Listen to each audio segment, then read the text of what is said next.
y'amasannyalaze n'ebyobugagga eby'ensibo Dr. Monica Musenero asinzidde mu lukuŋŋaana lwa bannamawulire ku ssengejjero ly'amawulire ga gavumenti mu Kampala n'ategeeza nti gavumenti ewulidde okukaaba kwa bannayuganda ku nsonga y'amasannyalaze agavaavaako mu bitundu eby'enjawulo ekireesewo okusannyalala kw'emirimu. Ebimu ku bitundu ebikoseddwa n'embeera eno kuliko Kyambogo, Ntinda, Kisaasi, Kulambiro, Kololo, Kawempe, Makerere, Naakulabye, Namuŋŋoona, Kasubi ne Nabweru. Wiiki eziiseewo waliwo ebitundutundu bya Uganda ebibadde nga bifuna okusalwako amasannyalaze ate ng'ekintu kino kiruddewo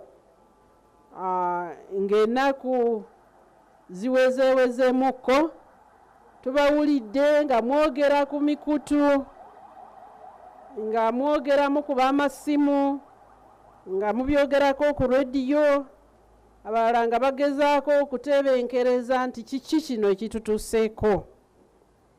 Ekintu kino olw'amasannyalaze okusalwako kibadde kibeerawo mu bitundutundu eby'eggwanga ebitali bimu naddala okusinga mu Kampala. Minisita Musenero ategeezezza nti kino kivudde ku nteekateeka egenda mu maaso ey'okuddaabiriza emikutu egy'amasannyalaze okusobola okutereeza empeereza ng'era yeetonze ku nsobi eyakolebwa bannansi obutamanyisibwa ku nteekateeka eno. Yali gyetaagisa kati abantu abasinga obungi tebaakiwulira era abasinga babadde nga bafunye obusungu bungi okulaba nti buli lunaku agenda okukola amasannyalaze ne gavaako.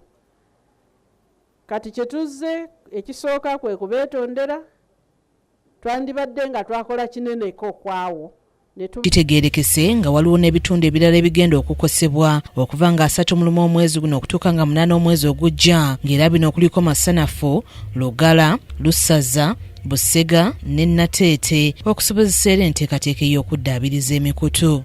Bupya ffenna tutegeere lwaki amasannyalaze gavaako kubanga era gagenda nga geeyongera okuvaako mu nnaku ntonotono mu maaso. Minisitule bw'eti egamba nti okusannyalala kuno kuva ku mirimu egikolebwa egy'okugaziya emikutu egy'amasannyalaze okugatta amasitenseni amapya n'okukyusa waya ezikaddiye. Amasannyalaze gaffe weegali naye ebitambuza amasannyalaze bannange bibadde bitukaddiyeeko ate nga kati tebitumala kubanga twali tuteekeddateekedde abantu si bangi si mu bungi bwe tulina naye ffe twagala enkulaakulana ejje twagala muleeta bayinvesita bateekewo ebintu ate twagala nammwe muve mu kukozesa butaadooba mukozesa amasannyalaze.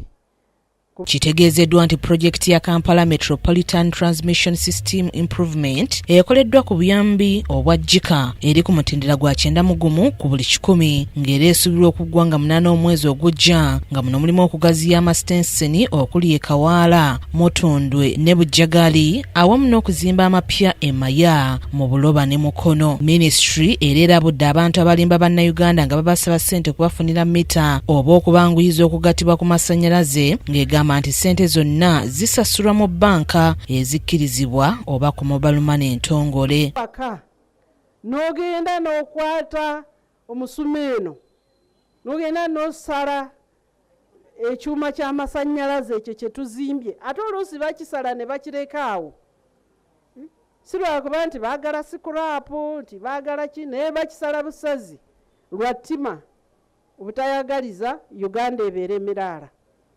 Bannange guno omulimu gwaffe abantu bano batambula nga babba basala ezo taawo ezo z'olaba ez'amasannyalaze ago amanene ate gali denjarasi gajja kubookya bateeka n'ekitundu kyammwe mu ddenja.